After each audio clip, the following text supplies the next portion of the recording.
Hello, everyone. Good evening, and welcome to another one of our Nativz co-stream. This is our fifth game for the NLC First Division in 2024. I'm Lisa, and I'm going to be your host tonight. And tonight with me, I have Seth and Senbag.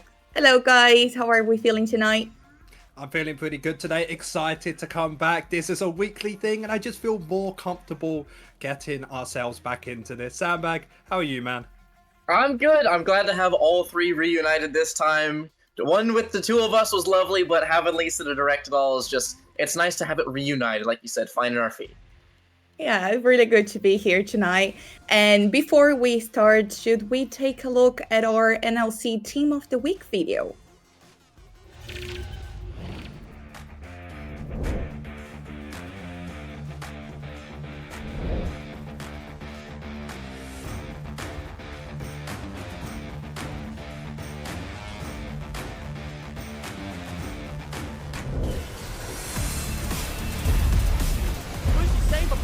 Both of them now gone. The soul has been denied, but the fight not yet decided. Then in the front line though, takes so much damage in the backline. Yankee having fun with his opponent.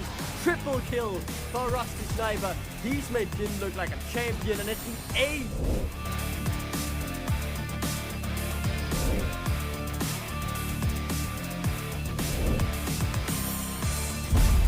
Sniper! Rusty moves. Sniper, man!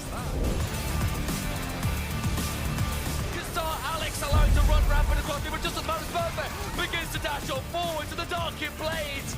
Execute everyone. Built dead, Alex dead, Edford dead again.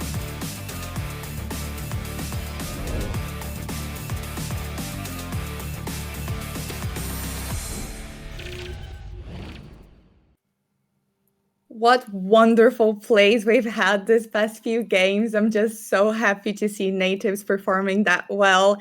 And I wanted to ask you guys, do you have any favorite moments of the last stream, of the last game, any highlights that you would like to comment? Well, for me personally, I believe that we have to talk about the mid laner of Nulu, somebody who's been a staple part of this roster, getting themselves to be probably one of the favorites so far on winning this whole entire division, and his Azir has been insane in the last game they got to play, mostly because, do you remember that time we found that two-man streamer shuffle into the backline, completely turning the tides of the game? Because if he wasn't able to do that, I don't think they'd be top of the standings today. Yeah, agreed. Senbag, do you have a favorite moment? Moment that stands out, probably that Rusty Sniper clip that you just showed, where Jin's run around with about 1.5 million movement speed, a couple million 80 on top of it, weaving through it, making that champion look like a pristine vintage performance. So I think it's the carries so far. The tanks obviously holding it together, but the carries are where I'm looking. Yeah, the carries are definitely doing an amazing job. Yeah, taking a look at the table standings, we're gonna have the information on screen. Good. So in first place, we have, well, Nativz. We've been doing really well. It's just really good to see our team there on the top. 3 beautiful wins. And we're playing against a team that is not doing that well, unfortunately. So tonight we're playing against DMG Esports. What do you guys think about how tonight's gonna go? Well, so far in our actual run, we've only gone against probably 3 decent teams so far, because we went against Nord, went against Venomcrest, went against Verdun. 2 of these teams were meant to be probably more middle of the pack-esque teams, and Lions Creed was meant to be the top dogs, as they have got themselves situated some very good players on their team. So far, we know that we're better than the middle pack. Now today we're against DMG, most likely expected to win this, but I'm more curious about tomorrow. If we're able to get a convincing victory today, can we lead this on to maybe even beating Lions Creed and facilitating our place at first in this NLC Division 1. Yeah, really good point. Senbag would like to comment here. See, I'm always the other side of that coin, where you never can look past anyone, right? Even despite the slower start for DMG, you always have to make sure one at a time, steps along the way. So yes, we are favored and it is a comfier position, but there's no one in this league who doesn't deserve to be here. You can't get too far ahead of yourself looking forward, so make sure that it's one step at a time, knock this one down, but I do think we have a heavy favorite. Yeah, 100%. So tonight we're playing against DMG, tomorrow against Lions Creed, and next week we'll be playing against Verdant and then against Nord Esports. So I'm also looking forward to seeing how that's gonna go.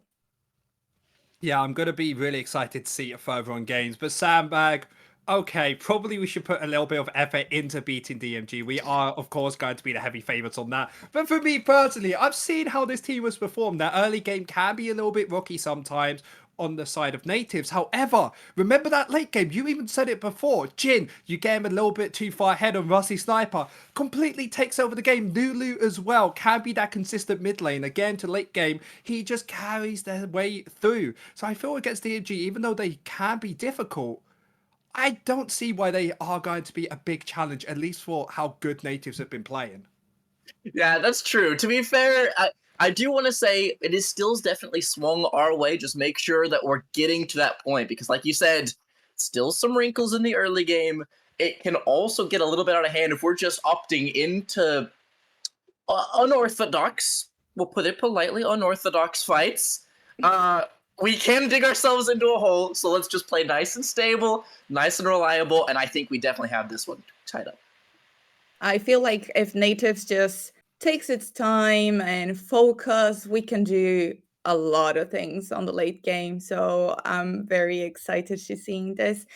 And talking a little bit more about the patch we're playing right now, do you guys have any comments on how like the buffs and the nerfs went? Anything that you feel like needed to be adjusted and it wasn't? Okay, I have a very specific champion I want to talk about here. Look at that Karma buff. Karma has 300 extra damage on her Q, and that's without the empowerment, meaning that's going to be even stronger later on. So if I'm doing my quick maths, that's over 1,000 damage on a Mantra Q. And think about how many times Karma is able to pop that off. We even saw Fnatic play it against G2. They did lose that game, but it still looked very strong in that top side. So I would love for Karma to start coming out in this top lane. And except for that, my god, I have to say this is probably the most busted patch I've seen so far. I feel like League of Legends still needs so many more balance changes. There's a few champions just taking over the meta right now. Yeah, it is something to our credit. We have already picked up here. Shawi Katami did end up playing that Karma. The other thing that I want to point out, I also want to point out that with that Karma, you will not have as much gold as you do with the change of that support item. There is no more double map nonsense, no more starting with the Doran item and coming back with like 300 gold more than you're supposed to. So yes, you can cycle that Q about 1,000,000 times per second with that R change. However, it's slightly less funded, meaning that it is going to be more on that kind of damage side of it and less just overall kind of flexibility. Yeah. Any supports you feel that would be definitely having some benefit from those changes? Well, it's difficult to say because it's an overall nerf to the support role. Because you see before, your Bloodsong got a few changes towards, again, the damage a little bit nerf. Being a Barb main myself, I could one-shot anybody with that item before this nerf. So it is going to hit a few of these, I guess, real damage-oriented support in the bot lane. But with the support item changes, this mainly means that we're going to have more of the AD carry support compared to going for maybe a Varus with it, with something like a Seraphine, and they just try and scale up into the late game. So maybe we'll get a little bit more spiciness into the bot lane because we know that Rusty Sniper can play something aggressive like that Draven. It also does tap down something like a Senna on top of it with that Bloodsong changes. You talk about Bard style, Senna has an inbuilt sheen when she has that Bloodsong plus a PTA on top of it. So it is kind of like you said, supports will actually have to do a little bit more supporting instead of the situation where both supports go on the ADs and it ends up being a one-for-one trade as both the supports just kick lumps out of the early game ADs. Yeah, and still not on the patch that NLC is playing right now, but we have Smolder, and it seems like he's a very strong late game champ, which means could be something very beneficial for Nativz maybe when he comes. Yeah, so my difficult thing with Smolder is I played a little bit of it in solo queue. That champion feels useless, man. I swear. I'm trying to see it. I see it get to the late game. 1 second it deals 0 damage. Then it gets to 250 stacks. It has Elder buff. And it just blows everybody up. My only difficulty is, though, is Nativz likes to roam around. Nativz likes to allow Shai Katami to help the top side. Is Rusty Sniper going to be able to stay safe on this champion? Because Smolder, he is still very squishy in this early game, one of the easiest champions to get taken out. So I'm not sure if it is going to be that good for Nativz to pick up. I also feel like he falls into a little bit of Lucian syndrome, where individually it seems like it works great, but a little bit, like you said, very low HP to work with and short range means that when we have LeBlancs running around, when we have everybody building Storm Surge at all points in time, yes, it has been tapped down, thank you very much, in this systems change. It's still so dangerous to navigate because getting a little bit ambitious for those queues to try and farm stacks, and you can just be wiped off the map in one error. Yeah, that would not be very good with. I feel like Riot is never the very best at having balanced champions from the beginning. Yeah, it's something you need to get a little bit more comfortable with. Of course, everybody is starting to learn how these champions are super strong, how you're meant to actually perform on them. And one champion I have to say, teams are really starting to figure out how to play is Sway in this mid lane. Somebody who has more than a Felio somehow on different abilities to use. And I forgot to say against G2 Fnatic the other game, there was a solo bolo with Capped killing Humanoid in the mid lane. And Sway looked very powerful with his long range stuns if used effectively. So I'm really curious if maybe the mid laner from the side of Nativz, who has plenty of experience on these mid-range mages, if he starts picking up Hwei, that could be an absolutely lethal mid laner. Good. And speaking of top lane now, any thoughts on having Varus on top lane? I see the nervous smile. It has been altered from what I remember. I think they did patch it a little bit so that way you couldn't just build full tank Varus and have all of the damage all of the same. They did tap that down. I believe it was the patch before this, if I'm not the kind of micro patch. I think it also falls in that situation of in a vacuum, it works fantastic. If you could just wall off the top lane and say, you must lane versus me, great. Unfortunately, junglers existing means that the AD carry with no mobility and a defensive tool that only comes online at 6, it means he just ends up being feast for the junglers like 80% of the time in this more organized structure, I feel. Yeah, and that's the big difficult part if pick a site like the Vows in the top lane, because yes, it can be powerful in the 1v1. If you play around it, it can be effective. But if you ever want to play for bot side, which everybody can agree League of Legends kind of turned into, bot lane wins early game, they're going to win the whole entire game for you. If you focus all of your energy top side, of course your bot lane is going to lose. This could be very difficult to do. So teams are a little bit hesitant to try and play all around the top side. I mean, the Vaz most likely will get tower dove quite a bit. If he gets slightly behind that champion, even though he has the ultimate to try and stay safe level 6, before that they can easily find 2 or 3 ganks again so far behind that it just isn't part of the game. Yeah, a lot of champions that people try to use in other lanes, and it's just very weird. For example, AD Twisted Fate.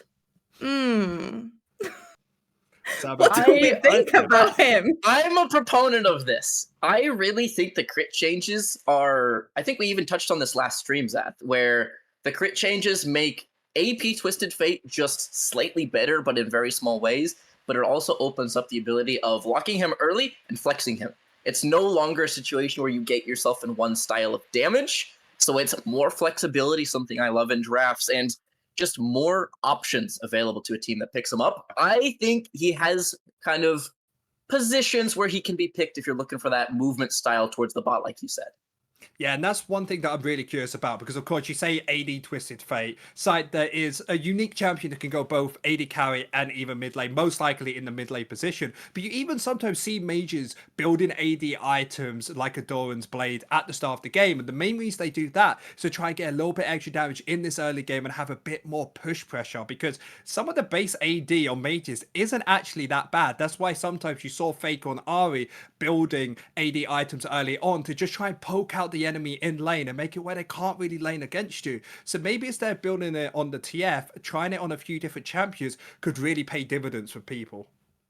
Do you have in mind what champions would go well with that AD kind of set? Well, of course, like I mentioned before, I think Ahri can be someone to pick this up. There's actually a few people in solo queue who just play full AD Ahri. Because what are most AD carries missing out? They're missing out on safety, engage, sustainability. What does Ahri have? All the above. Has 3 basically flashes on her ultimate with extra damage on top of that. She can easily kite around you, find the charm, and still deal a lot of damage with her auto attacks. So there's a few champions, if you really try it, can actually be viable with it. It's very fair. Another question here. So Zach was really strong in the G2 versus FNC series. Do you think we might see him tonight? I would personally doubt it, just because he is a champion that requires your team to play around it. He's not your traditional bruiser style champion, so it does take a little bit of getting used to. But the piloting can be tricky, but more the way that kind of warps your team. Having a champion who's such a kind of unorthodox style of almost second jungler-esque in terms of the way that he moves around fights can really disrupt your normal kind of team fight patterns. So while I think he is strong, unless you've put the hours in behind the scenes, I don't think you're just going to be slamming it on stage kind of plug-and-play style. I kind of disagree personally. I think Zach is completely broken. The only champion I think is in that SS plus tier like him is that Maokai, which I don't even want to go into. Solo queue has been hell against that. But the main reason that Zach is very powerful is he's just super tanky in this early game. He gets himself that Barmy Cinder, can easily clear these waves, has the engage tools, and even if you try and kill him, he's just so tanky that he can kind of walk out with being super unharmed. And that's kind of the same thing with Maokai in the bot lane. When he tries to find this engage, even with his ultimate as well, there's no real reason that you can try and escape this. One person has to tank it, and there's so many different possibilities to find these engages with Maokai, and it can always get flexed as well in towards the jungle. They don't want it support. Oh yeah, don't get me wrong. Strength, absolutely. I definitely think it has the power behind it.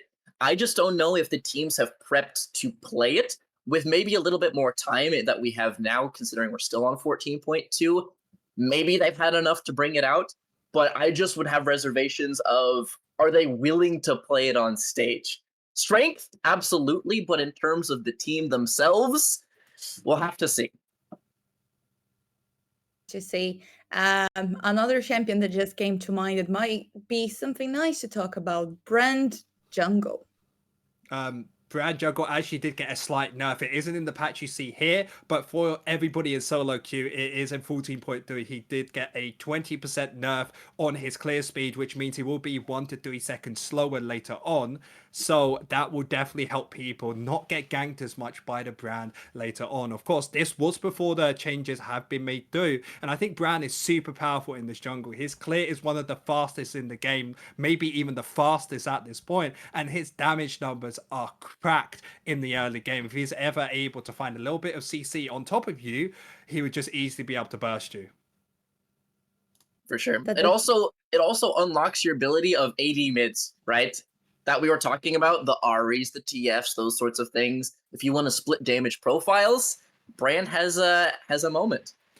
Sandbag, you just said 2 AP mages usually. I know that we said AD carry versions of them. Could you have just maybe been like, maybe a Zed in the mid lane? Maybe something like that? No, it always just has to be mages. And that's kind of true about this meta, because what have we seen so far? Seen the Corki, you can have the AD variant of him. Azir, clearly an AP champion way, AP champion, Silas, AP champion. You noticing a trend here? Most things in the mid lane right now are on the AP side.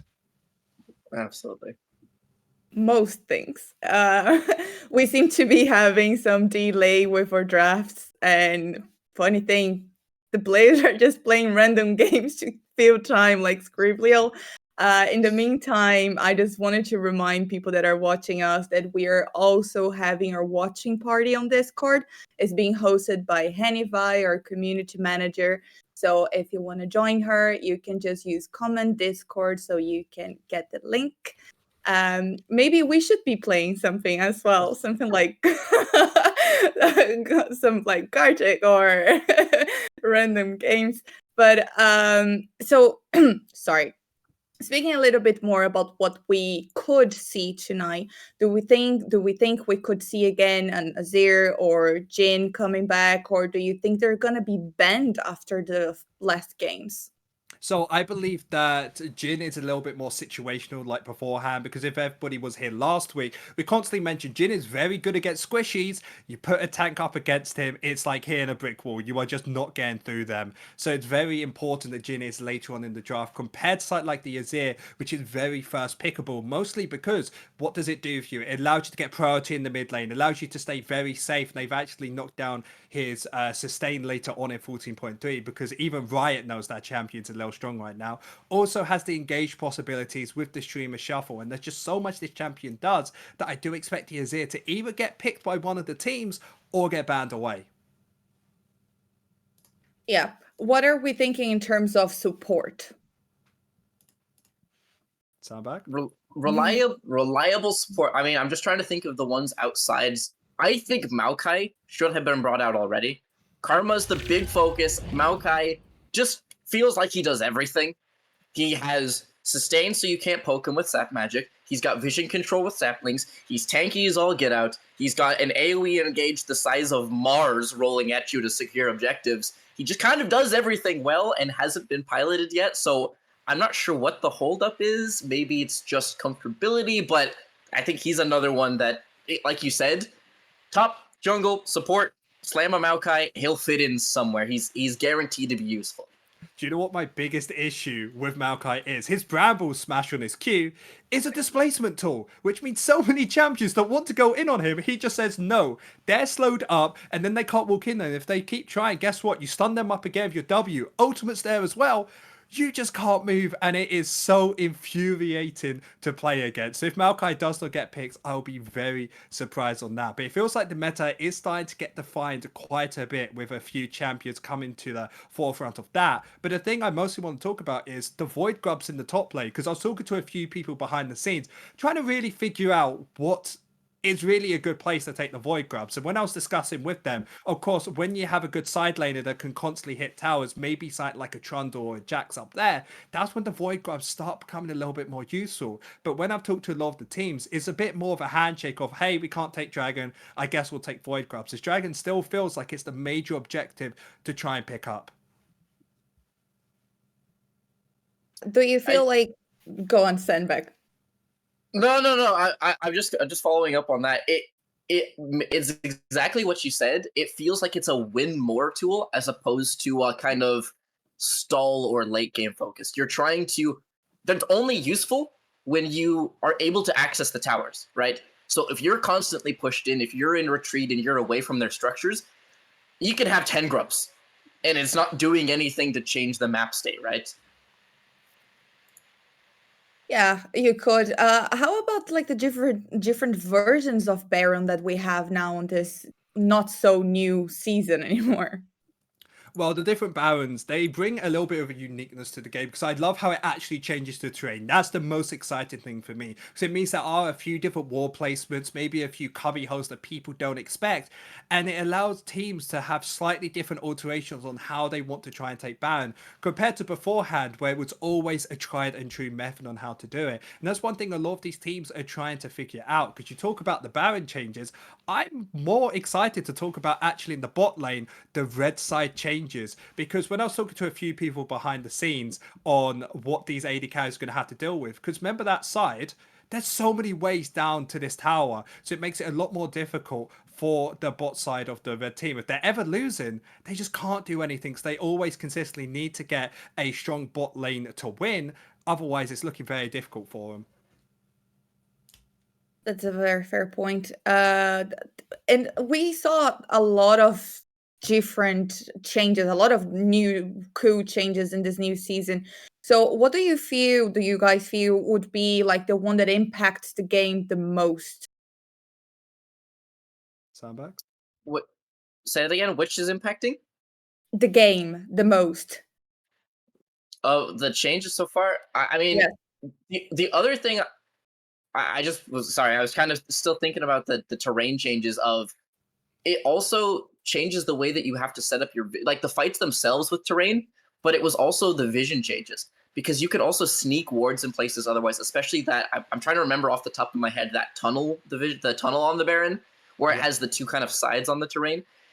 People will often just sweep the pit or sweep outside the pit, but not catch either one of the kind of tucked wards where you still have control of the area that is blocked by terrain.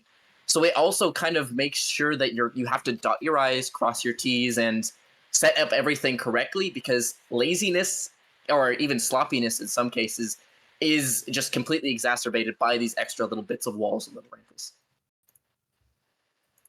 We're gonna have to take a quick break here because NLC is taking a little bit longer than they expect, so we'll be back in a few minutes.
And welcome on back here to the NLC. We are coming hot off the heels of a technical pause. Their top laner lost his power, unfortunately, so they will be slotting in their support substitute, Cabs.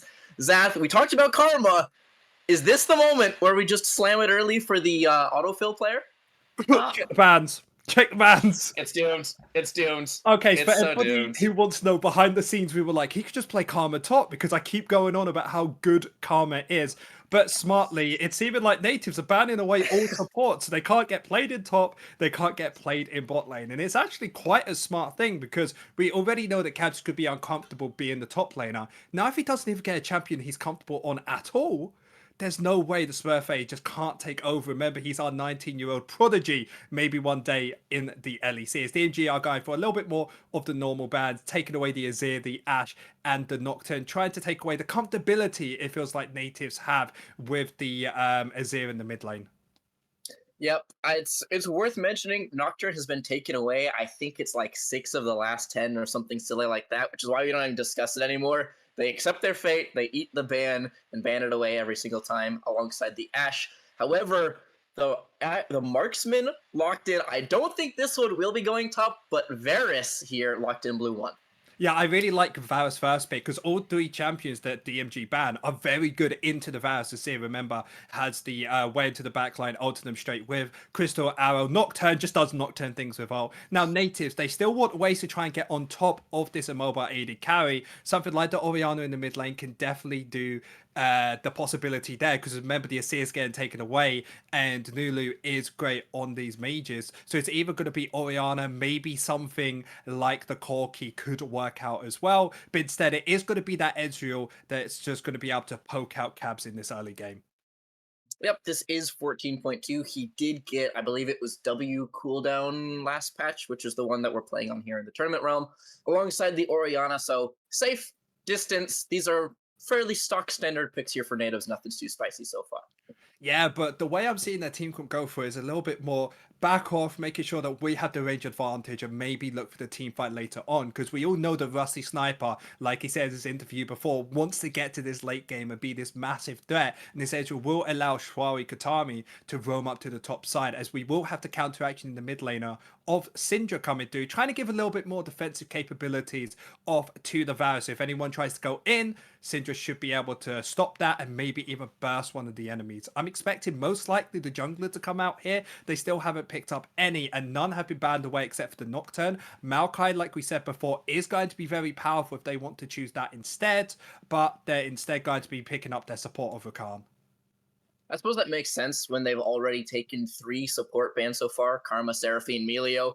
That pool is starting to get pinched, and you would be sliding further and further towards hard engaged champions, which does leave Varus behind a little bit. So picking up the Rakan here, and it will be never baited by hovers. However, I want the Zac. I really want the Zac to come out. That champion, I think, is so powerful. If they don't pick it up here, it will probably get banned away from them. But smartly, they will be picking up the Vi, because what does Orianna need to be useful? A ball delivery system. And Vi with her ultimate is exactly that. And now this Varus, who was the first pick to look very strong early on, it's now looking rather difficult to defend because, of course, we got the dash away from the mid laner of the Syndra. However, that doesn't counteract that. So Nativ's doing very well in the draft so far. And now they need to try and ban away top laners and junglers from DMG. Yep, trying to make sure that they have access to the backline, which they have. And they've also locked themselves in an Ezreal who isn't going to be as defenseless with the dive. Because that's sometimes a situation where if you commit too far forwards, that's why Kai'Sa often finds her footing, where she can just join you when you're sending it on in. Ezreal can also do the same and make sure that it's going to be even tougher for Liam to try and fight his way out of it. Yeah, going to be very difficult to do that indeed. As the Aatrox is going to get banned out in the top lane on the side of DMG. They're mostly trying to make sure that Nativz don't have their best champion in the top lane. Because remember, Cabs not being a top lane may want to try and give him a little bit of an easier time early on, as Nativz are trying to stop this hard engaging to the enemy team. Because Syndra, even though she is going to be a mage mid lane, she is very good at trying to burst out the enemy. So stopping any support from that will make it where DMG will have a tougher time trying to find the win here. And you got your wish here. It is going to be the Zac ban, he has seen the light of day, right? He is present in the draft, however, on the ban table, not joining in for the ridiculous engages that can come of it, and also kind of a flex ban on that front. Both support or both the top and the jungler taken away there. Yeah, this is actually super important for Nativz to ban away the sack and the J4 because yes, Ezreal can get out, Orianna can't, and most importantly, both of those champions are very tanky, and Ezreal and Orianna aren't really known the most for trying to take out these big tanks later on into the game. So Nativz need to try their best to make sure DMG doesn't actually receive one of them. Now they do need to pick up their next pick. I'm most likely going to be either their top laner here or their support. Support I'm not as happy with, even though you do see the enemy. I like support to always be the last pickup, as the Bard will be hovered. Hopefully that was for me, but this Leona makes a lot more sense as it gives them a little bit more engage. Yep, it's also point and click CC into Rakan. You can knock him out of that grand entrance. You can try and provide the lockdown. My guess is with the misband, due to the short notice, it might be a takeaway. You're not allowed to have all 5 bans due to short notice roster changes. I'm not 100% sure on that front, but that could be the reason for that last ban. As the Viego locked in on the blue side, Shift is going to be grabbing up the Ruined King alongside the Forge God himself, Ornn locked in. Yeah, I'm actually very curious to see how this Vi is going to do in this game. Mostly because when she goes into the enemy team, they have Syndra that can burst her out. Viego, if they actually burst them out, is going to be able to change into a completely turn these fights. And Nativz need to be very sure on the way they engage. And if they're not able to do that, DMG can easily start turning these fights, as Nativ's last pick is going to be this Trundle in the top lane, most likely going to go for a little bit more of a split pushing style. And now Nativ's team has gone from a big back to front team fight to a 1v1 where they might be trying to play through the side laners or Smurfay on this Trundle. Yep, it's also a terrifying matchup for the Ornn because the gameplay consists of Trundle going subjugate and the Ornn running for the hills underneath the structure. He's stealing your MR, he's stealing your armor, he's running at your structures. This is a very derogatory term as an Ornn player myself, but Cabs has been put on Ornn duty. You are incredibly useful to your team, and you are an incredibly nasty team fighter, but the side lane, you are nowhere near up to scratch to try and deal with this Trundle. It feels like you and me when we play solo queue together. I'm just like, it's all duty time. I'll get you across the finish line. But no, I actually really love this pickup against the Ornn of the Trundle because yes, it does have to subjugate to make it where it's easy to kill him in laning phase. Remember, like I said before, Ezreal, Orianna aren't very good at taking out these tanks. With subjugate, tell me any champion except for Ornn that's tanky on that team. And now that Ornn isn't tanking themselves, these Qs flying out and this Qs as well from Orianna, they're really going to start hurting from the side of Nativz. Yeah, it definitely can be a situation where you can subjugate for pressure because now poke matters, right? It's not a situation where you can just stand in front of them with a million armor and just trying to absorb skill shots because that tends to be where the poke comp runs into trouble. You can no longer do that when there's a troll running off with half of your stats and just annihilating towers. A couple of grubs to his name, if he hits that all-important 5 grub threshold, Sheen procs, grubs, dots, more autos, more attack speed. Those towers are made of tissue paper. If Trundle ever gets his hands, or in this case, teeth, on any of those structures. Yeah, because if he gets around 5 to 6 grabs, it's actually plus, I believe, 15 damage on each auto attack later on into the game, which is really going to stack up if Trundle is just bonking that away the whole entire game. And the thing that I've actually noticed from the side Nativz were drafting is before it maybe looked like they wanted to play towards a late game team fight, but now it feels like they just want to play around this Trundle. I expect Rusty Sniper to be left alone in this bot lane to try and stay alive. Now Shai Katami, like we've seen so much, roam up to this top side, try and help with these grabs and get Smurfay a lead. And if Smurfay gets a big enough lead in this game, I don't think there's anyone on the enemy team that can actually stop him, because if he's so tanky with Ornn's army and Ornn's tankiness, I said those burst damage from Syndra, that's going to be like throwing tissue papers at him. It's going to do absolutely nothing. It's also map warping, right? You have these situations, it's not something that is as straightforward as your traditional stack up your objectives, group up as 5, and hit the nearest guy to you. But in a world where, say, the leads are naturally formed, or with the assistance of jungler support, It's now, okay, you gotta send support to the Ornn, drawing resources, drawing the jungler to reset a wave, drawing a support to try and cover a dive, and the map can just warp. So many people leaning to one side, then the rest of the team is just uncontested, doing whatever they wish. Enemy jungle, vision deteriorates, and it's just, it almost a kind of a sunk cost, right? Where if you're trying to bail out something that's just bleeding out, you end up losing more in some cases on the other side. Yeah, and of course DMG are 0-4, haven't picked up their first win yet, making us the heavy favourites here. I'm going to be curious to see, now that they have a subs top laner, they need to probably play around bot lane, if we're being honest here. And I want to see what they're going to be able to do, because of course Nativz, from everything we talked about so far, will be playing around the Void Grubs, will be playing around top lane, trying to make sure that Smurfette has a good time up here. I want to see what DMG do. If they're able to find these dives, they're able to get Rusty Sniper so far behind that that's their win con. Do you think that Viego is looking to be proactive then? Because that doesn't feel like a style where you're necessarily looking to into a Vi. So Double Bruiser, does he have to get a lead himself? Can he hold? How are they going to try and stop this kind of purple tide building against them? Well, that's my big issue with how the side of DMG are built, because they do have the engage tool coming out from the Ornn Horn if they ever want to start these up. But then Viego's going to have a little bit of difficulty trying to get into this backline because of Ezreal having so much mobility, having the Leona that has the CC to stop it. So I feel like Viego needs to be a little bit more on the back foot. Wait for Vi to find this engage, try and burst out with the team, turn into Vi, and that's when you start to turn around these fights. So I expect him to not really contest the Vi, but just do the complete opposite. If she's top side, you're bot side. If she's bot, you're top, and you just do everything against them. And that's the way I feel like DMG could pick up the win here. However, absolutely, I think it does work that way. But it means this all-important analyst point, proactive versus reactive.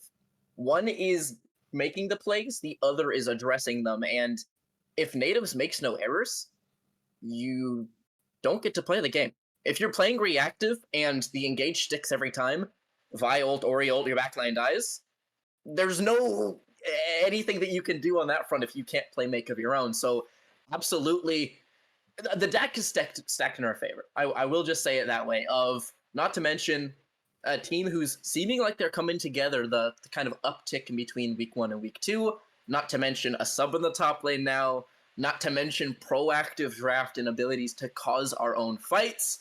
This is Nativz starting to build a pretty intimidating war machine, and as a result, a little bit of cheekiness out of DMG. They go for the invade. 45 minutes in as we launch into Summoner's Rift. First and only game of the day, and they're trying to get cheeky early.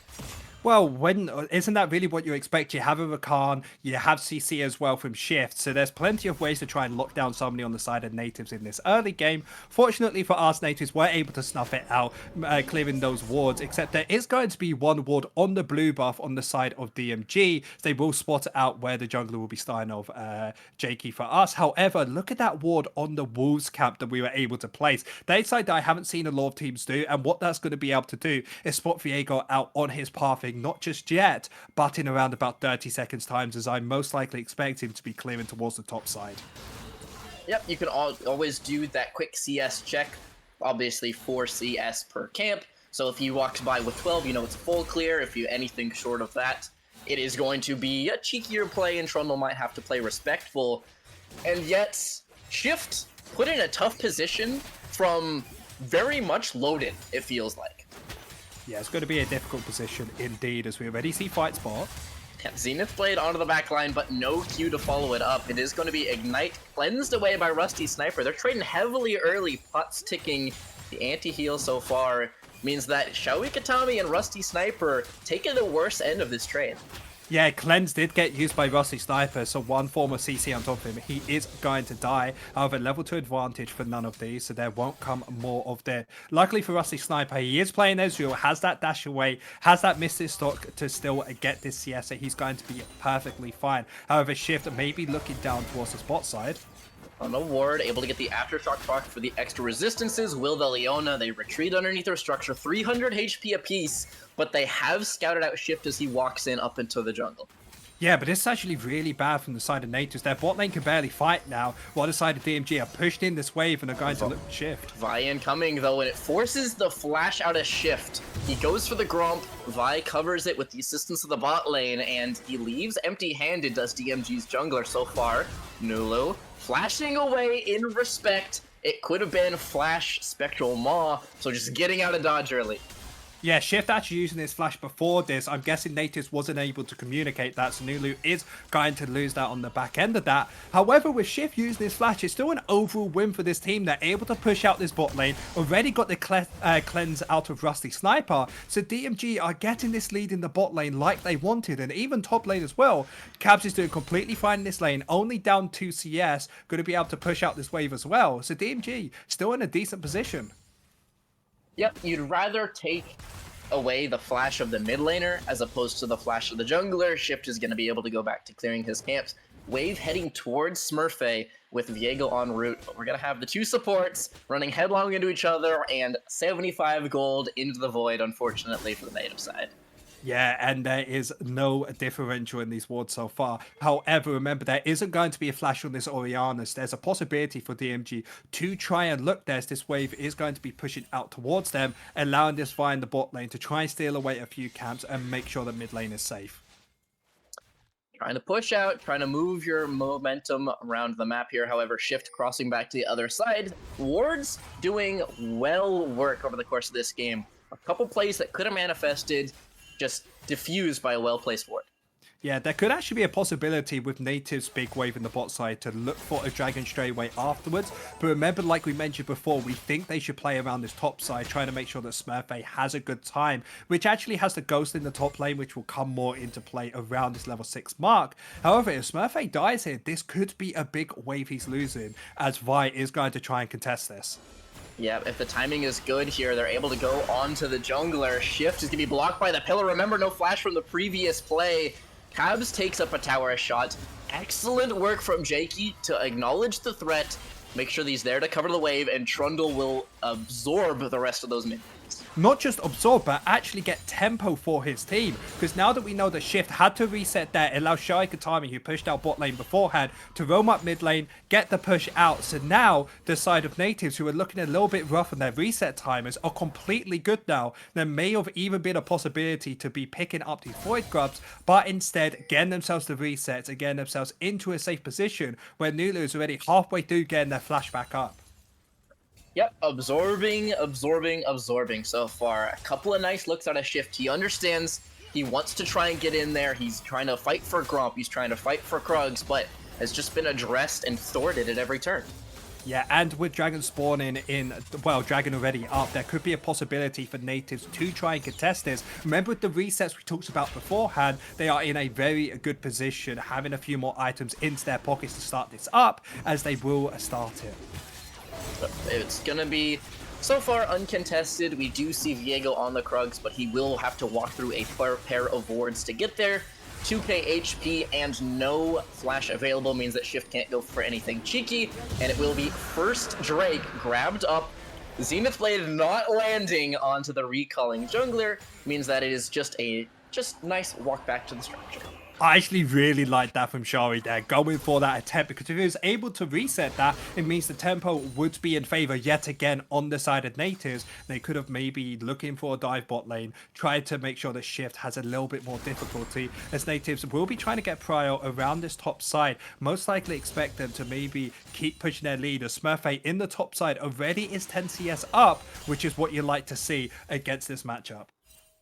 Pace of play. Smurfy had used that ghost and his TP as well, so down a pair of summoners to get that lead, meaning that Cabs does have summoner advantage, but summoners aren't worth gold at the end of the day, and you'd rather take leads early on with a shorter cooldown. However, Shift continues to lurk bot.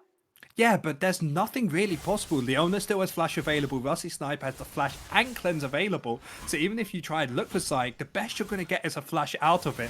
So instead, he will be just picking up this Skull Crab in the bot lane, as Nativz constantly just roaming around this top side, making sure that Smurfy can just consistently get this lead, as he already has 500 gold up on just CS and tower plates. I also want to just highlight the vision control so far for Nativz, right? Shift walks forward into a bot gank, Walks through ward and try, a ward and pixel. Okay, he recalls, he comes back to the same spot. He walks through a ward in the Dragon Pit, a ward in mid lane river. He just cannot walk anywhere without being sniffed out. And as a result, nothing is happening for this poor Viego. Yeah, and this Viego needs to try and find leads down towards his bot side because it's not going too well in the top lane, even though it doesn't look like a lead is building. 3 Void Grubs already over. Level 6 mark has now been hit, so now this fight is really going to start looking powerful. Because remember, pair that up with Nulu, they can try and burst out this injury in the mid lane. She slightly steps up. Even down towards the bot side, Liam Cole can get taken out even if he has that cleanse. We do see Viego continuing to lurk here, and with Leona recalling, Ezreal's going to have to try and dip on out here. Up in the top lane, first blood is going to be grabbed up for the Trundle, cleansing away from the oncoming Viego. The Heartbreaker under the structure means Shift gets one of his own. 2 kills to DMG, first blood to Nativz, and after a quiet, controlled early game, the blood starts flowing 8 minutes in. Yeah, the bot side of Nativz got a little bit too overconfident with this bot lane, thinking that they were safe to reset there, not knowing that Shift is nearby. However, it's played. No flash, no R. Nulu is going to be trying to get his way on in here. Shift dashing forwards, Pearson en route. Vi is able to connect one. Shift is going to be knocked down to 1 HP, trying to find the trade, but they just get the reset. The possessions for the jungler means the fight swings wildly. DMG pick up 3 in the enemy jungle, get the quad for the side of their squad. Double kill over to the jungler, and DMG with a massive swing and pressure. That just opened up the whole game. Shari Katami going a little bit too early, not noticing that Nulu had no mana through that whole entire fight. So he couldn't really do anything. Tried to flash forward with the ultimate to finish off that kill, but you just kept seeing Shift found that reset, found that reset, found that reset, and now it's 3-0. And the gold lead before the Nativz was slowly building up in this top side just doesn't matter anymore, as it's a 2,000 gold lead already from the side of DMG after that. And it's just a masterful acting performance from Shift of commit for me. You know, I'm 1 HP. Finish me off. You'll get this one. And then he gets his heal. Okay, flash forwards. Press your R's. And then he gets another reset and a heal top up. And that happens 3 consecutive times. And all of a sudden, what was such control and such agency actually ends up backfiring.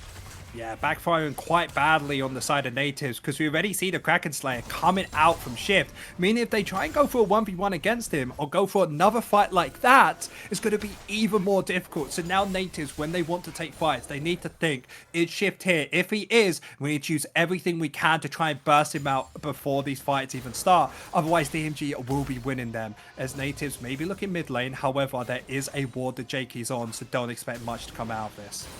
Plus a counter gank possibility here, as we do see Shift right there on his Wraith camp. Smurfette here to party, but they are continuing to hatch this ward, so Agony can just waste all of their time.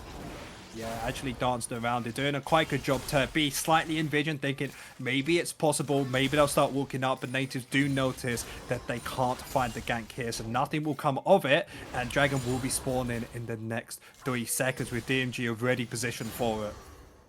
Jakey, the tables have turned here, unfortunately. Blastcone over the wall, Vault Breaker away from the Ruined King, as he's just going to queue him, continue to push him back out of his jungle. No camps to be grabbed, but still, you can tell it is no longer Vi's jungle in a 1v1.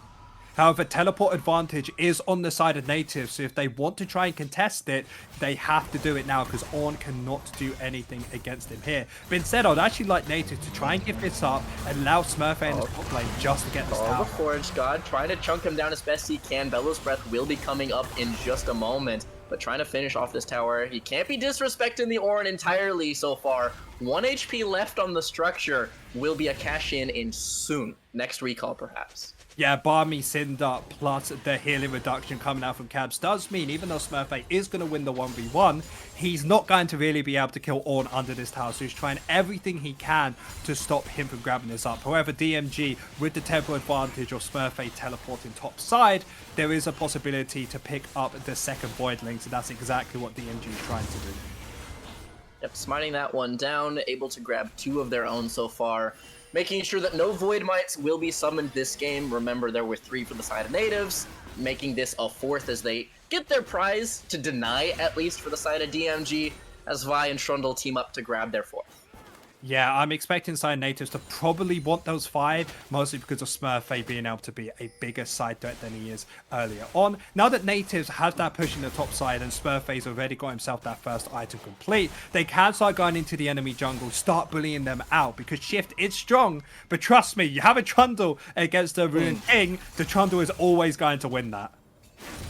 Yep, stealing your AD with the Chomp, the move speed starts stacking as he's continuing to wail away in that frozen domain, and you don't have numbers. Cabs was forced to try and push out the wave, and that's top lead starting to slide towards the jungle as we see Shift caught out by the vision of Nativz as they look to try and collapse for the Wolves. Yeah, Nativz completely lost their bot side. However, JK will be coming. Ultimate onto the mid lane and engage on 2 sides. Agony Pain forced a flash over the wall. Showy Katami's getting flashed away from the Heartbreakers. Vi commits the ultimate. Shift down to 1 HP and finished off. The head of this spear is broken off for DMG and they're forced to retreat. Nulu with a great engage forces Agony Pain away. The 3-man portal as they look to keep it going. One more auto with the Hex Tech, wind up the move speed, and it is enough. Nulu grabs up his enemy laner, and the fortunes reversed in a second jungle fight. Yeah, the Merc Treads actually came in huge in that fight because Shai Katami was CC'd up in that fight, and if he was there for a second longer, he would have got taken out. Shift will have found that reset and completely turned that fight, but because he was able to get him and flash out to safety, Nativz were able to take him out and continue and get themselves to win in that fight. And now everything the DMG did in that last fight, again, that quadra kill, is completely negated yet again, as he doesn't really have that much of a lead anymore, Shift. Nope, he's gonna be grabbed up, trying to push his lead, and he didn't quite have enough. As you said, if the burst comes in just a hair faster, it's the very first fight, and that's the Viego, right? Where if he finds his resets, he takes over, and if he doesn't get a whole lot of initial value. Yeah, initial value not really on his side. However, Nulu does need to be careful here. Shift Do have support from Showy as he's continuing to hide over the wall. I don't think they know he's there, or they wouldn't have pushed up on that front, but no ult, no ignite quite yet, means that the play is just gonna fizzle. Yeah, flashes are available on both of the carries on the side of Nativz, so they can try and look for a fight here, and they will be very strong on it. They've actually shifted their bot lane up towards the top side to make sure to secure this Rift Herald, which does mean that Smurfy is all alone in this top side. Even though he's getting so much support in this early game, now he is all alone, so instead we'll just be taking his jungle camp, trying to farm himself up, as Nativz will be picking up this Rift Herald. Yeah, Trundle strong in a 1 versus 1. Trundle less strong in a 4 versus 1 as he's going to be trying to fight his way out, but will fall to the Ignite of Person. Now Showy Katami in a 1 versus 2 as he has all of the resists in the world until they begin to fade. The W falls, the Aftershock drops off, and Shift is able to pick up his 4th of the game. Yeah, that's 2 kills over to the side of DMG. Bot tower just before this as well, and most likely another tower to their name in this bot lane. The only thing the side of Nativz were able to grab is this mid lane tower and the top lane farm, so it's a big win from the side of DMG, and this all came off Nativz using that flash earlier on in the last fight, meaning the Shai Katami just had no way to try and disengage from that fight, so well played to DMG. Also, unfortunately, the Trundle trying to stick around and pick up the farm that you touched on ended up being why he was in the jungle to begin with. So trying to get golds to his name ends up being his doom. And check out the CS lead up in the top lane. After bullying and battering the Ornn in lane, he's got 2 up. This is his entire CS lead, unfortunately. Well, I love how you say it's only 2 up. Don't you see that 1.3k right next to it? Even though it doesn't look like a lot, that tower gold has really done wonders for this Trundle. As we do see a teleport in the backside, I think. Oh no, sorry, that is a teleport from the side of Nativz. Dragon will be spawning in the next few seconds. There will be a big fight. Rusty Sniper, no fear. Melee range of the Rakan, knowing I've got the reactions to get away from this engage. Trying to poke and prod and get the early damages. Mid push, jockeyed back and forth, but the Drake is the name of the game here as the pillar onto the slows. Able to find a 2-man ultimate for Showy Katani. The AoE fly in. The shockwave finds its backlines. 2-man already dead. The Ornn fed to the Wolves. They will get the Leona in trade. But Nulu with a statement R takes control of the river and ends the fight before it starts. Shai Katami was hiding in that bush for 10 seconds before that fight even started, waiting, biding his time for that engage. You said before, the 2-man knockup, and what a beautiful ultimate from this Orianna. And it is all because the Fog of War getting used from the side of Nativz. We said their warning's really good, and that's showing a dividend in that last fight as they're able to pick up their second dragon of the game. Yeah, 2-man solar flare, just not letting the piercing arrow fly its way through. Yakey could restrain, picking up the second Drake of the game, and gold leads not as the position you'd think they were considering the start of this game. DMG not to be underestimated. Yeah, they're doing a very good job of whenever they make a mistake, they do psych very good on the opposite side. And that's the one scary thing on the side of DMG is once this snowball starts going, if this Viego is constantly getting kills like he has been, he's going to start becoming a real big threat as he's getting so close to that 24-second item. And that's where one of those resets comes through. He starts getting really scary. And the second item completed here, Triforce plus Kraken Slayer. So the jungler's got the damage. Can he apply it? On the other side, though, the tiers are almost finished sacking on both fronts. Nulu done his Rusty Sniper just a couple of Qs away. So the safety starting to build on the other side as the tension mounts in this team, putting up a lot more of a fight than otherwise might have suggested. Yeah, I think you're actually mentioning the wrong item on the side of Nulu. That's a whole death cap done. You thought his damage was good in that last fight. They're able to do that again. They won't need anyone else's damage because Nulu will just one-shot the full enemy team. Well, maybe except for the Ornn on that side. But we will be having Baron spawning in the next 40 seconds. Nulu just trying to clear out this vision and maybe caught out Shift here. Shift. Nulu is not able to connect the shockwave as a very nice little maw away. Means that Shift will escape with his life. Yeah, you touched on the death cap. That could have been just decimation for DMG's jungler, but unfortunately not connecting on that one as the Gromp continues to be fought over. Yeah, fortunately for Shift, he is going to be in his own jungle, being able to hit that Gromp just a little bit, meaning he's healing up pretty fast, already getting to 2/3 HP, so he doesn't have to find that reset, as Nativz are just constantly trying to push out mid and top side, placing their wards further forward to allow Smurfy in this bot side very soon to try and get this push-in wave, and if he's able to play around that, Nativz may be able to look for a Baron after. Trying to play for this neutral, right? We've credited their vision control so far. They've been multiple situations. Smurfy, walking up, pillar on the recall, and continues about his business, just harassing the jungler down. Yeah, it just feels like me on Bard whenever I see any champion trying to get themselves that reset. You just walk up, hit them with one auto attack, just spam an emote and just walk out. And then you see their reset again, and you just keep doing it. And that's one thing Hylissang is very famous for. So maybe Smurfy could just be that for the top laners. Yeah, it might look like just a silly little play, but at the same time, resetting a recall buys you, what, minimum 8 seconds, sometimes more than that. And if you can say, all right, I'm going to prevent your jungler from being here for maybe a dozen seconds, that can really matter in a game of as close as this one. Yeah, that's just a big thing all about tempo, is if you're able to have that first move, you can finally engage yourselves, and the team fights will go your way, as we see Nativz trying to get their vision that we keep commenting on before, trying to steal away the enemy jungles and just slowly pushing this lead forward, as we always see Smurfy pushing out this bot side, now roaming up, and maybe even looking for a fight. There's going to be the Youmuu's move speed here as Smurfy marching his way forwards, pushing out the wave. They do secure the blue buff for the entire team.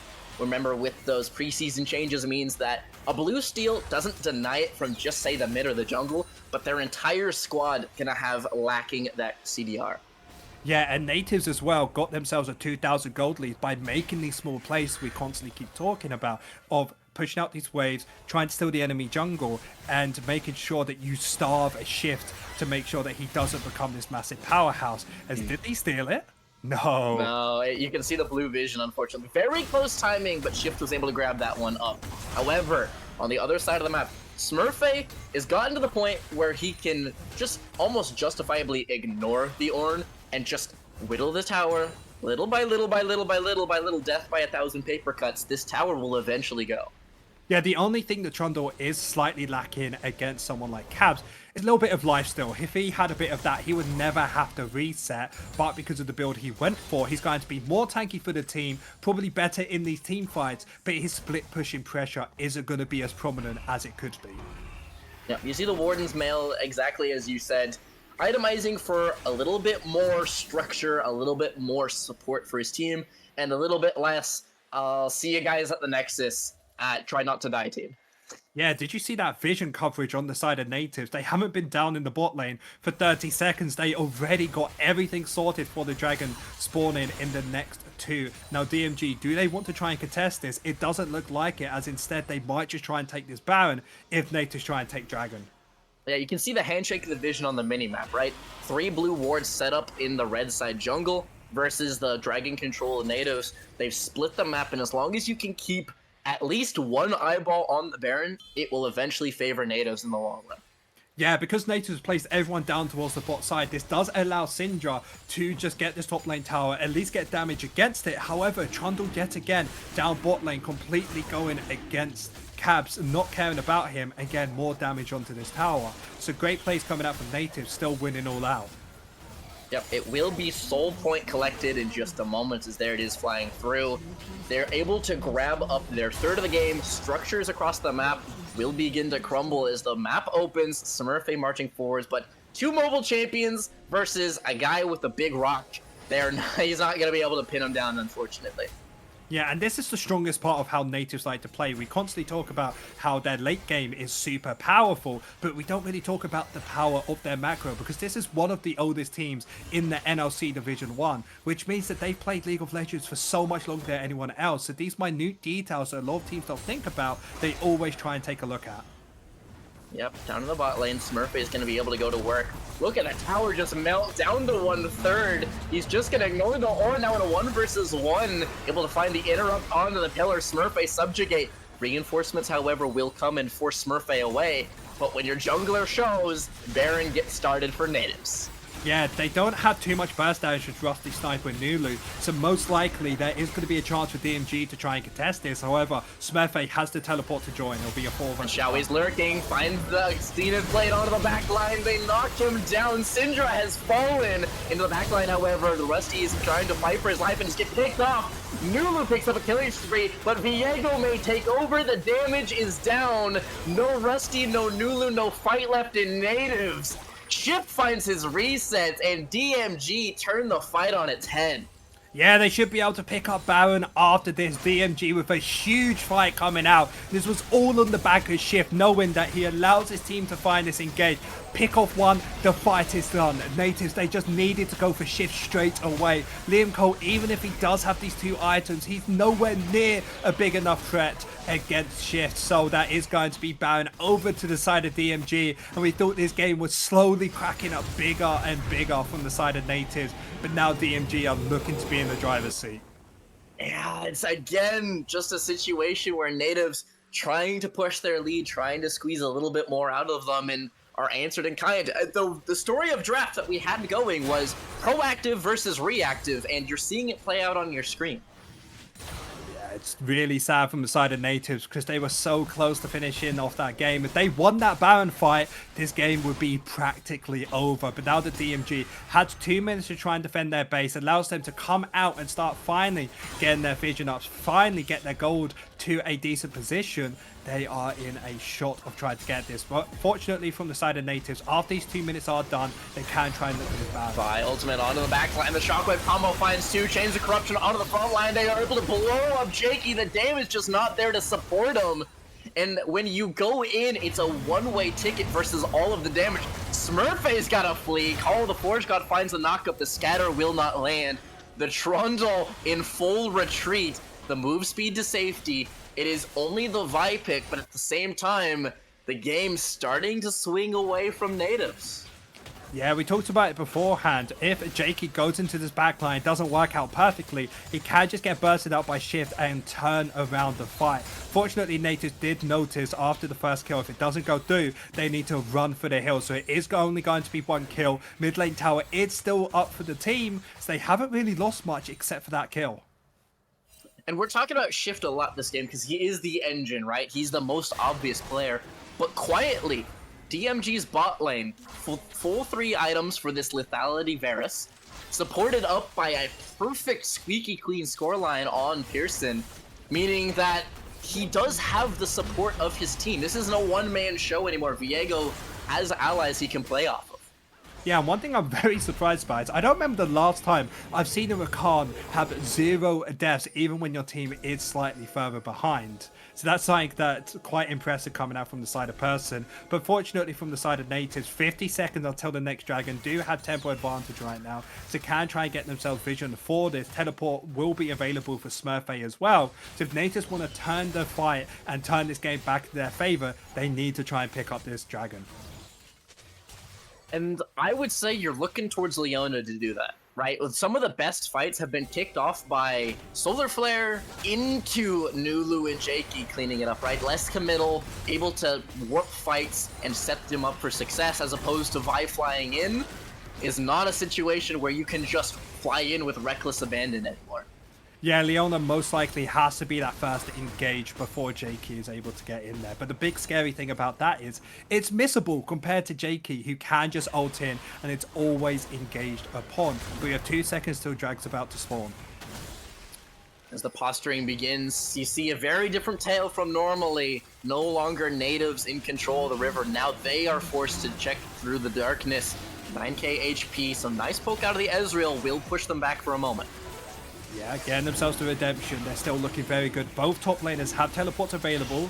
Jakey 6k HP trying to burn it down. Jakey in the back of the pit. Shall we looking? TP is going to begin to be channeled. Smurfy looking. 3k HP. The quickness is flying into the backline. Cleanse away from the Ezreal. Not able to connect the Leona ult at 2k HP. The Dragon's able to stay standing so far, but Shift gets his first reset. The Drake is going to fall. The blue team pick up everything and then some. Nulu goes golden to buy just a moment. 4 for 0 and Soul denied. DMG fight their way into a commanding position.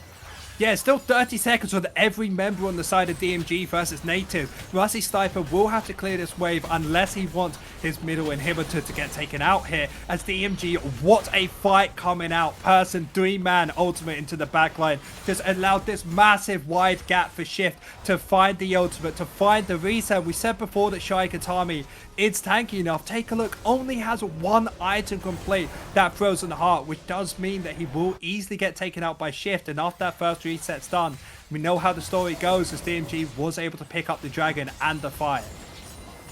Fight their way, Dragon their way. Kills now mounting as 18-7 is the line. A tough spot for Nativz as they continue to fight their way through it. Yeah, it's very difficult indeed, but there is one positive thing on the side of Nativz. Dragon went over to them, my mistake, which means that they have this Hex Soul, so that's a lot more damage they can start pumping now. And one thing I would actually like Nativz to try and revert to in these fights is being a little bit more hands-off, trying to allow Rusty Sniper to find the poke before this fight starts, maybe Nulu as well, and then look for the burst damage. Because before this, it's really just been the side of Nativz try and find this big engage, try and go for this big team fight, but that's not really how Ezreal likes to play. No, Ezreal's looking to try and chip away. The slows can also provide such utility. Once you start connecting a couple of random Ori balls, Ezreal Qs, just trying to poke and prod here. And Smurfy still running side lanes. If Krabs does not get assistance, he is going to lose this inhib, and as a result, it's just going to fall to the Trundle.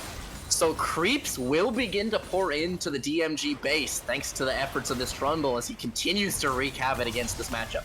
Yeah, take a look at where a lot of the members on the side of DMG are. They can't get to this tower. Jakey, ultimate onto the mid laner. Ezreal trying to chip in from over the wall. Pearson here to follow it up. It is going to be a mid for jungle trade. Onto the back line goes the Rakan. Going golden away from the Heartbreaker is Nulu, but he's going to be finished off all the same. Shift has resets, and Shift is going to work. Rusty Sniper trying to fight his way out of a bad situation. Flashing away for the Q, but Shift goes godlike. He can't get the damage in, can Sniper. And Smurfy away from the squad, now staring down a situation where he can win the 1v1, but reinforcements will eventually pour in once this Baron is finished. Yeah, Smurfy may even be trying to get more towers here, as Keeps can do nothing against it. Someone has to reset on this team. Yep, you see the AD carry will eventually join here, trying to go up into the knock-up here. Will the Searing Charge. Tabs with the pillar, slowed and running away. Trundle trying to force them onto multiple positions, but it is still so many members to work with that DMG continue burning down this objective. Yeah, they should be able to get this without zero contest. And this isn't the best from the side of Nativz, because yes, they got themselves 1.5 inhibitors. They need to find a kill to try and stop them. Yep, and chasing they will. Smurfy is going to be running through the smoke to try and find the Ruined King. Shift dipping into that brush means this will be a long goose chase here. The extra move speed from the Trundle, the extra move speed from the Ori. They will shut down Shift. It goes over to the Nulu, who gets himself a 1k bounty and a massive payday over to the carries of Nativz. And remember, on top of this, Nativz already got bot lane inhibitor. Mid lane is at half HP, so they can walk up and get them whenever they want. Which means they only have to get this top lane inhibitor down. Have 30 seconds to do so. If Nativz want to try and win this game, this next 30 seconds is going to be crucial. Absolutely. If you can force a situation with triple inhibs down, then creeps themselves may actually provide what Trundle needs. TPing forwards, Jakey leading the charge. Ori ball for a little bit of dispersal. Smurfy has arrived and the structures will fall. Trying to find their way onto the inhib, forcing the Rakan out. He makes it onto the backline. Shockwave's gonna be committed. Call of Forge got onto the backline. Levi is down. Shall we get it finished off as well? It is Sniper in retreat. Nulu right there with him. No more mobility left for the Ezreal, means the scatter will find him. Syndra picks up a double kill, and they force Nativz out of their base. Yeah, and now it's the opposite side. DMG, they need to try and push their lead. They need to try and open and crack open this base. Nulu's the only member on the side of Nativz that can have an opportunity to try and push this. But with this Baron that's still available on DMG's minions, it's going to be very difficult to do so, as they still have another 10 seconds until Shari and JK. Yeah, the situation of Baron in the difference, right? The extra recalls to rejoin, the creeps moving forwards. The Drake will be able to be started, indicators flying to you. Smurfy will get that third and final inhib, but Elder buff going the other way, finished off by Liam Cole, means that Nativz are still in such a crazy tough spot. Yes, now they need to wait for this Baron to try and finish. They do have all 3 inhibitors down. There's no way that DMG can leave their base. But if there's one way that they can start these fights off, Nativz will instantly lose this. They just need to try their best to try and wait for this out, get themselves a Baron, and finish off the game that way. Trying to play off of your Trundle feels like the only path in. Rusty Sniper does not have the damage. Nulu has moments of big flashy plays, but probably can't carry it on their own. So Trundle, sides, pushing. If you miss your timings, you get a little bit over-eager to start a fight. Trundle only has one structure between him and the Nexus. Yeah, if these fights go anywhere from the side of the base, there's no way that Trundle won't just go straight into there and get himself the victory from the side of Nativz. But this game is feeling so close between both of these teams. With this Baron buff finally gone, Elder is the only thing available for this team, and that's only 1.5 minutes up. Absolutely crucial timings here. Trundle does not have the TP to join right now. Keep your eyes out for the Vision Wards, right? A situation where you can try and get a pink, a yellow ward somewhere in the jungle to shorten his trek to lane to base could mean all the difference in those crucial split seconds. Yeah, we'll just have to see, as we constantly just see the side of Nativz trying to push out these waves, trying to make sure that there's nothing DMG can do against this. But one thing we didn't even get to mention is Keebs or Cabs. Even if he is about 5k gold down against his lane opponent, he's got to be able to give away these on items to everyone on his team by now, which means that that's at least another 1,000 gold that he's been able to provide for his team later on into this game, and making sure that Shift is even more powerful than he already is. Yep, Death Crown over to the mid laner, the unspoken parasite for himself. He's handing out the good stuff so far. And yes, time working against Nativz, it feels, as they get stronger and stronger and stronger, and Trundle must try and find a way in. He sees one more inhib left standing and is in position to try and take it. Yeah, Elder buff will be going out in just 2 seconds time, so DMG don't have that available, and Nativz, now it's time to try and pounce onto them, start pushing out these waves, start choking them into only their base, wait for this Baron to spawn in, I believe, 1 minute's time, and then you can get yourselves this victory. And vision, all important. Now even more so than ever, because a misposition can lead to a pick, and that pick can lead to a nexus. If small pockets of vision are exploited out of Rakan, out of Leona, then this fight can just be balanced on a knife's edge right now. Yeah, my biggest concern on the side of Nativz is when Shift is able to pick up something like the GA, he's basically going to be unkillable in these fights. You don't just have to kill him once, you have to kill him twice. And I don't think Nativz have the damage anymore to try and do that. It's going to be frozen hard instead. You see the items beginning to pile up on both sides. Gold also means less later on into the game here as we try and set their sights onto this Ornn. Getting a big cooldown with a couple of chomps here, but not ready to give it up. Call of the Forge got Shockwave onto 2, but it is support and top. Charmed up, Nulu's forced to flash away as the Subjugate pours in, trying to speed up his top laner, and look at the attack speed stacking. In his domain, you do not mess with Trundle, as Rusty Sniper is going to find his exit, and Summoners expended for both Nulu and Capes. Yeah, Capes is not going to have the ult available to try and find this engage from the side of TMG. So now that Nativz, they can either go for this inhibitor bot lane or even look for the Baron, but it's looking like they want to do both.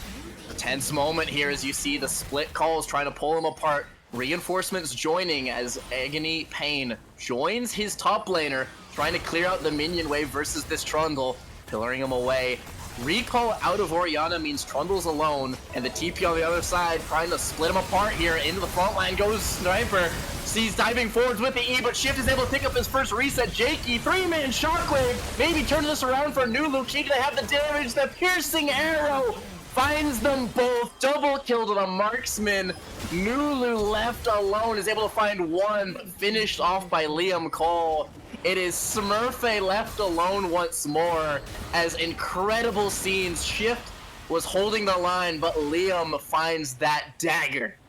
Smurfy trying to clear this mid waves, making sure that DMG can't finish off the game, as now these timers have got up to 30 seconds. As DMG, it keeps looking like they should be out the game, but Shift with that flash Q to get that double kill keeps DMG in this, and what a team has come out of this 0-4. Pushing Nativz to breaking points. We have Smurfy doing everything he can to disrupt and distract, but the fights just don't have enough to kill Shift. Every time he resets, it is literal and metaphorical heartbreak for the Nativz team. Yeah, and even though they're able to pick up this Baron, Elder is still spawning in the next 20 seconds. And if DMG are able to pick that up, 2 inhibitors already as well for them, there's a possibility for them to pick up the win here. So Nativz need to ward up properly. They need to kill Shift. This isn't even a maybe. They need to kill him in this fight, otherwise DMG will be taking this game. A moment, Zath. A moment, the entire game hanging in the balance. 40 minutes, Elder spawns. We have the posturing, and there will be one last scrap to end it all. Yeah, prayers for both these teams. Smurfy does have teleport, so maybe there's a chance he can try and look for the end instead. Call of the Forge God trying to find a knock-up on Rusty Sniper. 2 carries so far. The Grand Entrance on the right-hand side. Agate Payne's able to pick up his first, and Shift gets his reset. Burning them down. The Syndra goes nuts. Jakey will fall next. Nulu has nothing left to give. His Shockwave expended. His team ripped in pieces. And in 42 minutes, it will be DMG marching into the base, wearing purple, and picking up their very first win of the split. DMG grab up the game.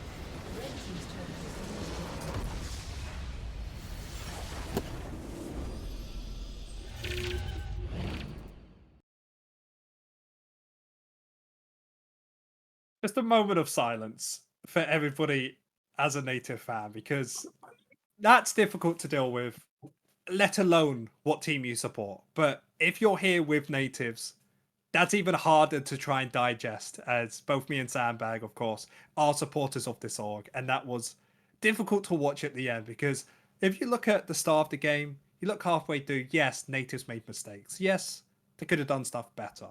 But it came to a point where it felt like Nativz didn't know how to finish off the game, and that's where DMG took over. That's where they were able to find fight after fight after fight. And if there was only slight changes, Nativz would have been able to pick that up. So that is heartbreak for this org.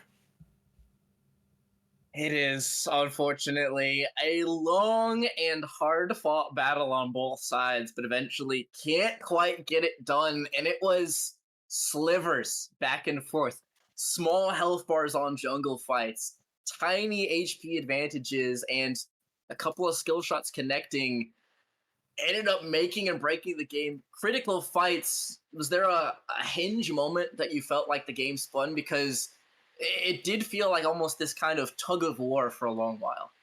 I think the fourth Drake is probably the best example of it because, yes, we got the fourth Drake. Remember, getting yourself the Hextech Drake is a huge power boost to get yourselves across the enemy game. Because there's a lot of teams who say you get that fourth Drake, you've won game. But clearly, it was not enough today because after that fight came through, Shift was just so far ahead that Nativz could do nothing. And my biggest issue with the comp that I talked about so much was Vi wanted to go into this backline, able to be that consistent engage. But Vi isn't really that tanky. When she goes in, it's very hard to get out. And if you don't kill Shift straight away, he will find the reset on you and take over that team fight. And it felt like it was a team comp diff the longer this game went. Yeah, Yes. a team comp diff it may have been, and as we welcome Lisa back into this, watching from the sidelines, any gut takes off the back of that one, or is it just another quiet moment? It's just another moment of silence. It was difficult. Very interesting game though. I was so excited when I saw the Nativz was playing so well, controlling the vision and knowing where to engage, how to do it, and all of a sudden it fell apart. So very tough. Not a very happy evening for us, but I'm sure we can learn from our mistakes and bring something better next game. I have to say, Trundle was definitely a really good pick. I don't know if we would have survived that long without him. What do you think, Seth? Well, I completely agree with you there. I feel like the Trundle was the main staple of why this team had any opportunity. And if I have to give my MVP for the side of Native, I think Smurfay did very well in this game. But it still felt like they were slightly off on how to play with this Trundle because Trundle pushed out this bot lane, constantly went to the team when instead I would have liked for him to just be this split pushing threat where he just kept moving up further and further. And I believe if he had a little bit more confidence, there may have been a chance for that backdoor, for that big pick off. It just felt like the longer the game went, Nativz just weren't really on the same page. Yeah, I have the feeling that they were missing connection. They were missing someone saying, do this, and everyone did the same thing. Just like a good shot calling that everyone would follow and just teamwork. What do you think, Sandbag? I would agree with the absolute presence of the Trundle. You saw even around the Baron takes, where there were 4 taken for the side of Nativz. They were down to just their Trundle, and yet 3 men were recalling. 2 men, 3 men were recalling consistently to try and address his push. And I think the confidence that you were touching on was buoyed by the vision, right? When you have control of jungles and you know for a fact this is an Ornn 1 versus 1, I slam this guy, it's easy. You go in, you have no fear. But when there is that unknown, that fog of war, and you don't account for everyone on the team, you can't run in blind because you're not knowing what you're committing to. You're opting into fights that you don't have if you don't have that information present. And I think that's what changed for Trundle early versus Trundle late. Yeah, one thing I actually want to note on that is Nativz with their gold leads, and you talked about they got so many objectives, got so many ways for this channel to be useful when they had the vision beforehand. They were down about 10 kills 20 minutes through the game, and they still had a gold lead. That's how well they were doing at getting these advantages objectives wise. My biggest issue was they just weren't able to do that in the team fight, which beforehand we've constantly praised Nativz on the way they've been able to do that. They've been dealing really well with fights and with macro, as you mentioned during the game. Do you feel like at some point they just, not they just forgot about macro, but they were focusing too much on things that were less important? Well, I don't even think it was that. When I talked about beforehand of the team comp being not the best for Nativz later on, because they had the Ezreal, the Orianna. Yes, they deal damage, but they don't deal enough to instantly one-shot something like a Viego. And it really, the longer the game went, even if you have great team fighting, it is very difficult to try and one-shot him. Yeah. Do you agree, Sandbag? Yeah, I do. It's when you have the gold starting to pile up on the other side, then poke doesn't stick, right? And the other issue that you run into is Trundle subjugating frontline means it softened up for your poke. Fantastic. But Trundle grouping up with your team defeats the guts of why you would pick Trundle to begin with. And that was where you almost needed him in two places. You couldn't have frontline shred and split push threat. You had one or the other. They opted for the split push, arguably correctly, in my opinion, but it meant that Ornn became this meatball. He became this almost brick wall that they couldn't burn through in time by the time Shift and by the time Liam could finish him off. Hello? Yeah, I'm actually very curious to hear what Nulu will have to say about it. We're gonna be able to talk to him in just a few minutes. Do we have Nulu ready? I'm Okay, here. just getting Cam. We have his audio, but not his face. We need your face as well. We want to see you. After the chaos of the last one that I was here with Rusty was, poor thing. Yeah, it Okay, was sounds good. yeah, it fix was my video bit. interesting having Rusty, to say the least. He was confident, to say the least, on his interview. But no, it's good to have you here, Nulu. Sorry to hear about the loss. It was heartbreaking for us, so I can't imagine how you feel after that game. Yeah, it took me. I actually can't believe we lost this game. It actually took me a while. Like just now, I didn't. Just before this interview, I was watching the team fight. And I couldn't believe it, honestly. We lost this game. yeah, do you? Sorry. Go on. No, sorry. I just wanna actually try and break down why I think it went wrong for the game, because I want to see if we have any of the same opinions on it. Because the way that you drafted your team fight was you had, of course, a split pusher of the Trundle. You wanted to try and play around him, maybe a 1-3-1 comp with the Orianna, maybe doing something by yourselves. And then you had a little bit more of a disengaged comp where you had Ezreal trying to poke out before the team fight even started. But it felt like when you went for this engage with Vi, she instantly just got one shot and you never really had that poke before, which meant that whenever Viego got too far ahead, you just never had that damage to burst him out. And of course, when Viego gets his first kill, your team comp just falls apart against it. To be honest, I didn't really see team fights that much, that in depth. But the way I watched it, I think we just got like, I think we didn't get like poke like that, but I think at the same time they have Varus, which kind of outranges Ezreal. They have Viego who's like sitting in E. They have Rakan who has shields, whereas we have like a raw engage on Leona. So I think when it comes to like raw 4v4, like without top laners, then I think they actually outrange us. So it's like hard to get a poke. But at the same time, like we should be able to dodge their engage on us with like Ezreal E. Yes. I have like W. And we have Leona, and Vi ults, so we should be able to like nail one target down. But I think from what I've seen, we just honestly, we just were not on the same page. Like while we're ahead, and then later on, it was just like a mechanical fight. But like before the froze, we should have been able to like get those fights down. I think at least. Yeah, no, I completely agree with you there. Sandbag, is there any question you want to ask? I just kind of wanted to hone in on, even when you joined, you said, I can't believe we lost this game. Did it feel like there was a moment where it broke, or did it just kind of slide away from you? Or but why do you think that you felt like you had it?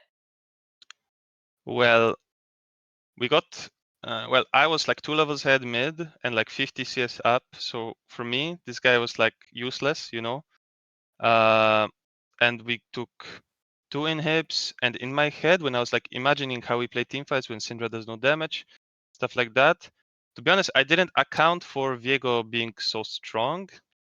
Like he was kind of carrying the fights alone. Not gonna lie, like maybe like Varus was doing stuff as well, but like the bottom line is that this Viego was just he just always survived, or like for example on the Baron he just one-shotted Rusty, and Rusty didn't even say a thing to me, so I had no idea. I did, like I watched the like I watched the fight, you know, and then I see what happened. I'm like, oh shit, yeah, of course we. Oh, my sorry for language, but yeah, I was like, oh yeah, that's why we lost the fight. But yeah, I mean, I even got like 4-man ults, 3-man ults in the fight, so I really thought we were gonna win. But Viego always just survived with like 2 HP.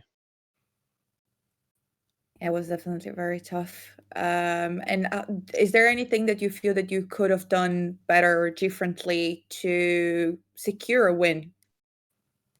I mean, besides just playing fights better, I definitely think if we don't want to fight, we can just opt for Trundle split pushing like more, which we tried then, like one time only, like with me shadowing him. But then again, we see like, oh, it's gonna be 3v4 fight, but we lose 3v4. So we're like, oh snap, you know, like, yeah. Yeah, probably Yeah. just we shouldn't even fall behind like early game like we did like during that blue invade when they did on us.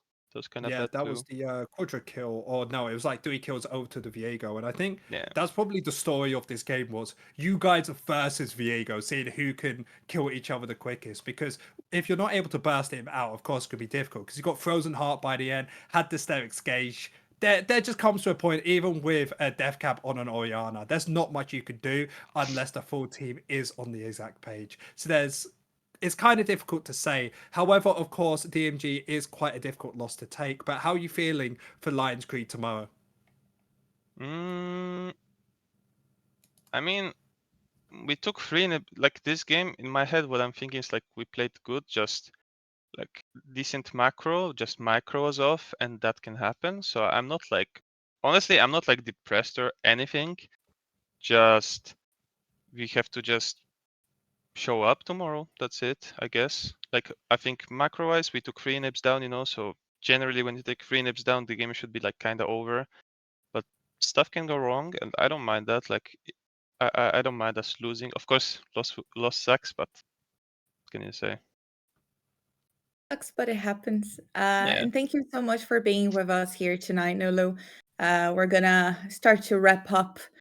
Yeah. So first, I would like to thank our sponsors. Ireland Esports Collegiate Series, Ireland's only esports series specifically for third level students. Then we have Oxen, our official kit partner. They provide the items of Nativz merch, your website, and Allotment, our official purpose partner, acting to preserve the coral reefs of Kota in Thailand and support the local communities. You can find all of them on comment here on Discord. So, guys, thank you very much for tonight. Is there anything else that you would like to add? Yeah, I just want to say thank you for having me, and sorry for coming in late. I kind of got lost. No But worries, it happens. thank you. Have a Thank you. good day. You too. Thanks, Seth. Thanks, Bag. And see you guys tomorrow for the game against Lions Creed. It will be at 7 p.m. CET. So see you soon. Bye.